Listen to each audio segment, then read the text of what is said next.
The notorious Western Cape 28th gang leader, Geweld Thomas, nicknamed Geweld, which means violence, was sentenced to 7 life prison terms for a host of crimes, including murder.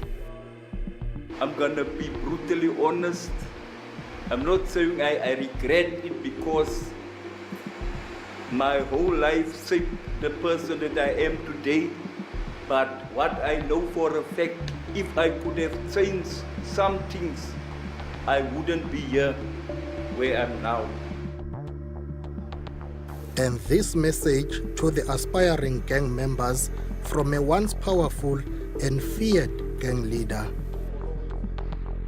Stay away from drugs, guns, alcohol, teenage pregnancy or sex.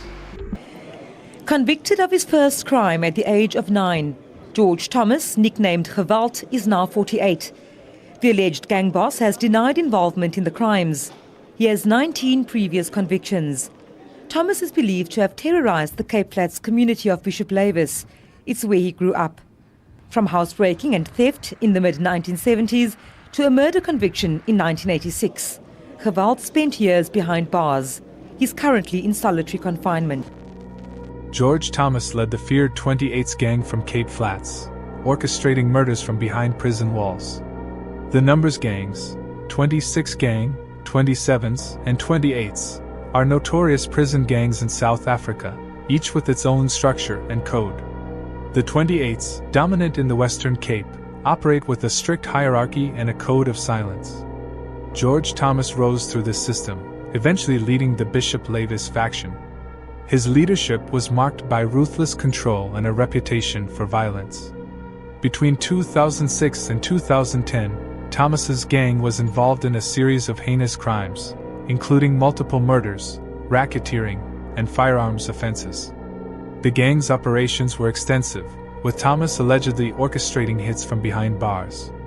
One of the most chilling aspects was the systematic elimination of state witnesses. 6 were killed during the trial, sending a clear message to others considering testifying.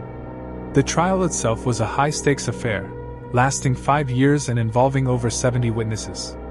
Security measures were unprecedented, with fingerprint scans and bodyguards for witnesses, highlighting the extreme lengths the gang would go to protect their interests. In May 2015, after a lengthy trial, Thomas was convicted on 53 charges, including 7 murders, racketeering, and criminal gang activity. The Western Cape High Court sentenced him to 7 life terms and an additional 175 years in prison. This landmark conviction was seen as a significant blow to organized crime in the region.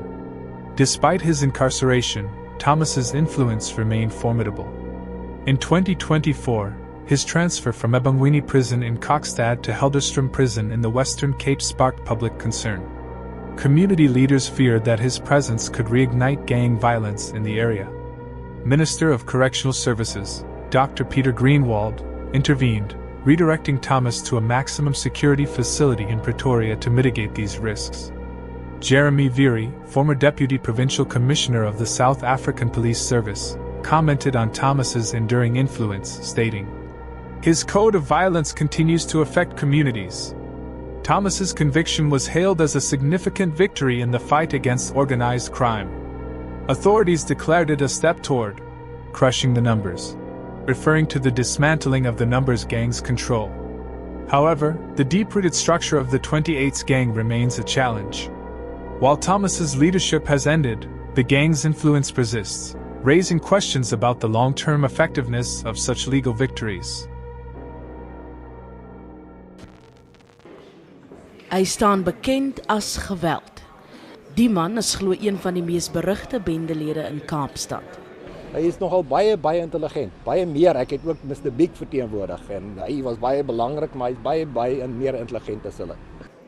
Geweld het 'n lang lys skuldig bevindings agter sy naam.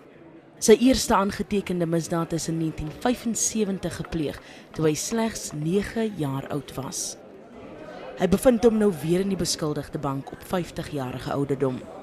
Hierdie keer saam met 16 ander. Regter Chantel Fortuin het Geweld verlede week skuldig bevind op 53 aanklagte. Dit sluit in 3 wat met bendegeweld verband hou, 7 van moord en 3 van poging tot moord. Daar is bevind dat geweld opdrag gegee het vir die moorde op minstens 6 getuies tydens die 4 jaar lange verhoor en dat geweld meer as 33.000 oproepe vanuit sy tronksel gemaak het om bendebedrywighede te koördineer. Hy het egter skuld aan al hierdie misdade ontken toe hy ter versagting getuig het. Hy sê hy neem volle verantwoordelikheid vir die misdade wat hy wel in die verlede gepleeg het, maar hou vol hy is hierdie keer onskuldig. Geweld sê verder dat die 28 bende geen funksie buite die tronk het nie en hy kon om daardie rede nie opdrag gee vir die misdrywe nie. There are many publications about it, that they only function in prison. And that it is true that it is there to enforce their rights and to see that there is some justice done in prison. But outside, the rules of the prison gang, we had a prison gang general who testified here. When you go out, you cease to be a 28 or 26 or 27 or Air Force or Big Five and so on. Then you go back, if you belonged outside to a street gang, then you go join that street gang again. Die 28 bende is glo in die vroeë 1900s gestig. Volgens die navorsing wat gedoen is, het hulle glo die mees berugte naam en bestaan uit seksuele oortreders wat snags hulle misdade pleeg. Die verrigtinge vir vonnisoplegging gaan na verwagting nog 'n paar weke duur. I'm amazed how he can live with this, because he's been in isolation for about 7 years, and the previous regime, as you heard, that used to be torture, even a few months. But he has a very strong personality, and he's not on drugs, and he doesn't even smoke, and he's intelligent enough to realize that there must be consequences and there must be a so-called criminal justice system. Thomas says he grew up without a father, and that could have had a negative impact on his life. He's set to appeal his conviction and sentence.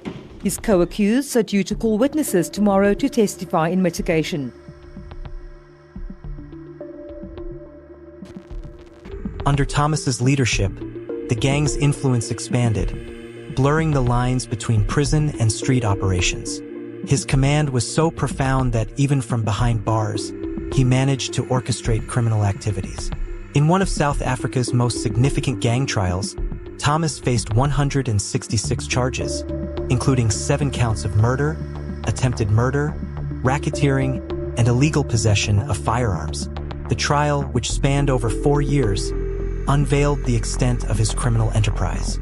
In 2015, the Cape Town High Court sentenced George Thomas to 7 life terms plus an additional 175 years in prison. Despite being incarcerated, Thomas continued to exert influence, making over 33,000 phone calls from prison, coordinating gang activities, and even ordering hits. In 2024, Thomas's transfer from the high-security Ebongweni prison to Helderstrom prison sparked public concern. Community leaders feared that his presence in the Western Cape would reignite gang violence. The Department of Correctional Services launched an investigation into the circumstances surrounding his transfer. George Thomas's story is a testament to the pervasive influence of gang culture in South Africa. His ability to command operations from prison highlights systemic issues within the correctional system. While his incarceration marked a significant victory for law enforcement, the shadow of his influence continues to loom over Cape Town's communities.